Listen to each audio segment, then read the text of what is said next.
A lot of my friends think this is funny because I used to actually hate Muslims, and I was known as the Muslim hater because I just was really affected by the media, and I was very much into reading like magazines like Marie Claire and Elle magazine, and they always had an article about some poor Muslim woman who'd been beaten up by their husbands in Pakistan or wherever. On one hand, the media is telling me, like showing us pictures of women being oppressed, people being violent and wars and stuff. It's the mainstream media's sort of perception. Absolutely negative. Obviously you have the media stance. You have the cultural stance from my parents. I used to live in New Zealand, and there weren't many Muslims in New Zealand when I lived there. And I think as a result of that, the media was certainly nothing like we have here in Britain in terms of the anti-Islam feeling. I had a lot of bigoted ideas and conceptions which were totally alien to Islam. But what I found out was from all these sources that emanate this negativity towards Islam, they had no appropriate basis. And I think that was definitely an advantage, because when I started to study Islam, there was no preconceived ideas that I had. I used to look at all the problems in the world, and every time I switched on the TV there was, a bombing. The basis was usually an egotistical one. All the fighting in the world there was Muslims involved. A hidden agenda one, in terms of like, they agree with something now, let me support you further by rejecting other things. So I was like associated violence and fighting and corruption all with Islam. Then on the other hand, I used to see the people at university, and I used to find that they were doing a lot of stuff that Islam didn't permit. But I used to think that, well, that was because Islam's too harsh, that it couldn't deal with people's problems and stuff like this. I hadn't been approached for a majority of my life about Islam, so I didn't know anything about it. Something very non-liberal, and Muslims very arrogant, because they thought their religion is the best religion, and they were not willing to take from any other religion. I had my life, they had theirs. What I saw was that people were living split personalities, doing things they weren't supposed to be doing, and then going home and then being another person, for their parents, basically. It didn't relate to me, so therefore it was not worth taking any notice of.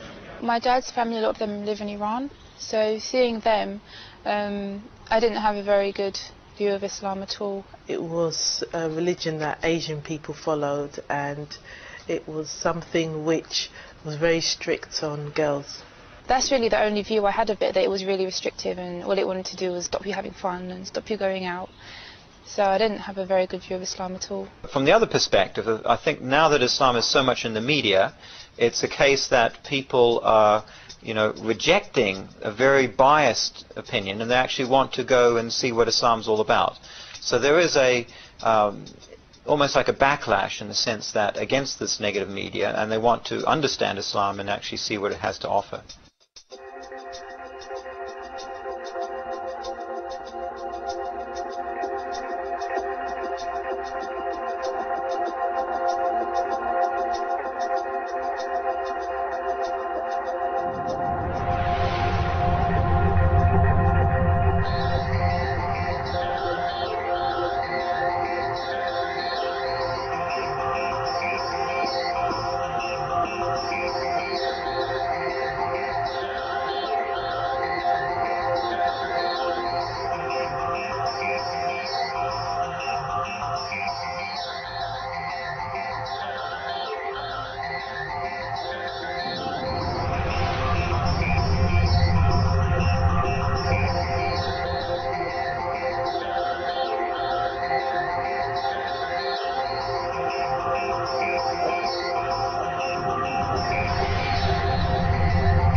The Quran was revealed to Prophet Muhammad, peace be upon him, at the age of 40 in the Arabian city of Mecca in the year 610 AD. This was to be a path, a way of life, distinct from all other ways of life.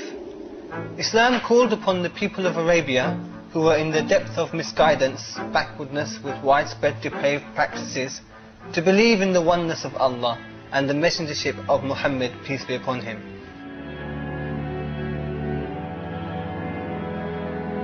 To believe that there is a life in the hereafter, and hence to commit one's affairs to Allah.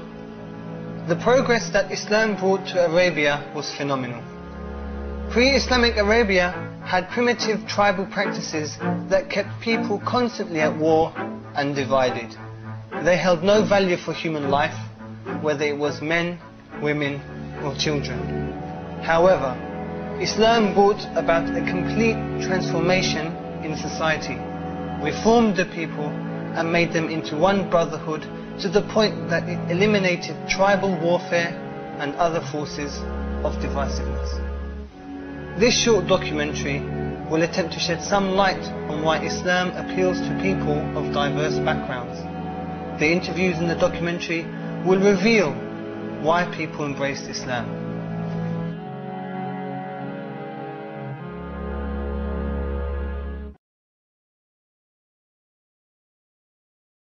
I think before I embraced Islam, my viewpoint was like most of the other people in the West. You know, basically have fun in life. Which was, you know, get ahead. Having some kind of status in this life. Enjoy myself. Get a good degree. Have a good career. Get a good job. Getting a bit further up the career ladder than my parents. Make lots of money. Go to parties and have fun, and meet people and have fun, and go out and have fun. But you find most of the time when you do that, you're just miserable at the end of the night anyway. And, you know, look after yourself, or look after number one. In terms of belief, I didn't really believe in anything. I didn't have any religion that I followed. My dad's Shia Muslim, but he doesn't practice, and my mum is from Scotland. She doesn't practice. She's Christian, but she doesn't practice either. My life was a bit messed up here. Talking about my life, like, for the first 2 years of my life, I lived with my mum and my dad, and my dad left my mum when I was 2 years old. It's not as easy just to say, oh, I want a happy life, because life throws tests at you all the time. My dad left my mum because he's gay. But when I came across Islam,